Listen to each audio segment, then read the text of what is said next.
From Keene in the Shire, the Liberty Media capital of the world, this is Daryl W. Perry, host of FPP Radio News for Tuesday, September 6th, 2016. Silver is trading at $19.59 per ounce. Gold is valued at $1,335 per ounce. And according to BitcoinAverage.com, the average price of Bitcoin is $613.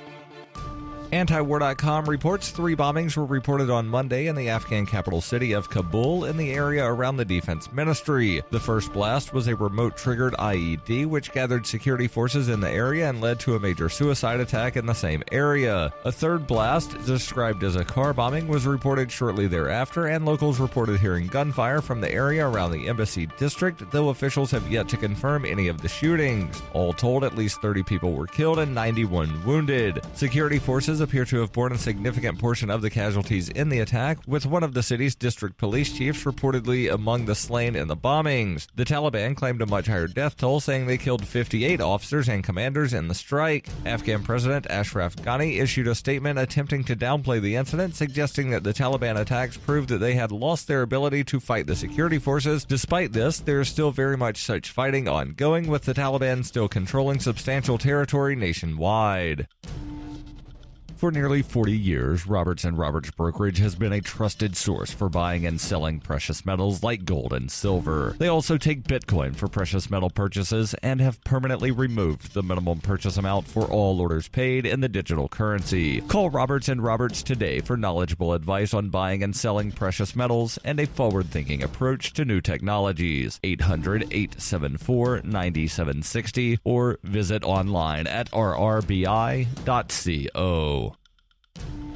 UPI reports a neighborhood in South Florida was rocked Monday afternoon when police found 3 bodies inside a house after being called by neighbors to check on the residents. Police were investigating the deaths of a father, his adult son, and the father's girlfriend, whom they discovered after neighbors called 911, and are investigating a heinous act, though no details of the scene have yet been released. Mourners slowly lined the street near the house as news spread to family and members of the victim's church, and were being comforted and helped by officers on the scene. Lauderhill Police Lieutenant Greg Solowski told the Sun Sentinel, "This is going to be a long investigation. All of my detectives are out here working 100%. Police received a 911 call around 2 p.m. on Monday to check on the house near the Northwest 3rd Street and 38th Avenue and discovered bodies inside the house upon arrival. Detectives said they were unsure how long the deceased had been there and did not release any details about how they died or if they are searching for suspects, though Solowski noted there is no immediate threat to the public. The Broward Sheriff's Office was called in to assist with the investigation, and an update on the situation is expected sometime Tuesday. FPP Radio News is brought to you by Bitcoin Not Bombs. Bitcoin Not Bombs is a launching pad for nonprofits and social entrepreneurs into the financial freedom of the Bitcoin economy. Bitcoin Not Bombs offers premium publicity campaigns designed to facilitate an organization's adoption of Bitcoin as a payment system and to fully capitalize on that decision in their fundraising efforts. Bitcoin Not Bombs is fully committed to being the hub of the nonprofit sector of the Bitcoin economy, maximizing the potential cross-promotion of all our clients and commercial partners. To learn more, visit bitcoinnotbombs.com.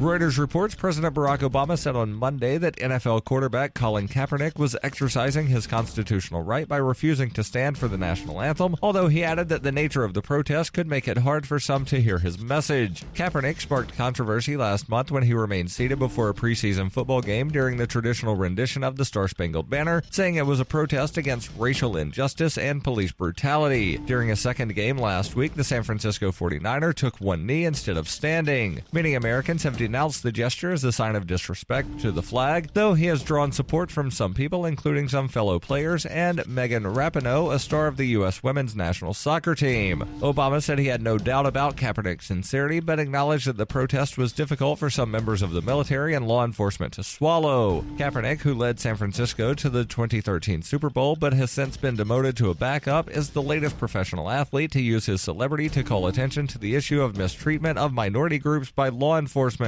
Obama, speaking at a news conference, said he had not been following the controversy closely, but added if nothing else, what he's done is he's generated more conversation around some topics that need to be talked about. This has been FPP Radio News, online at fppradio.com.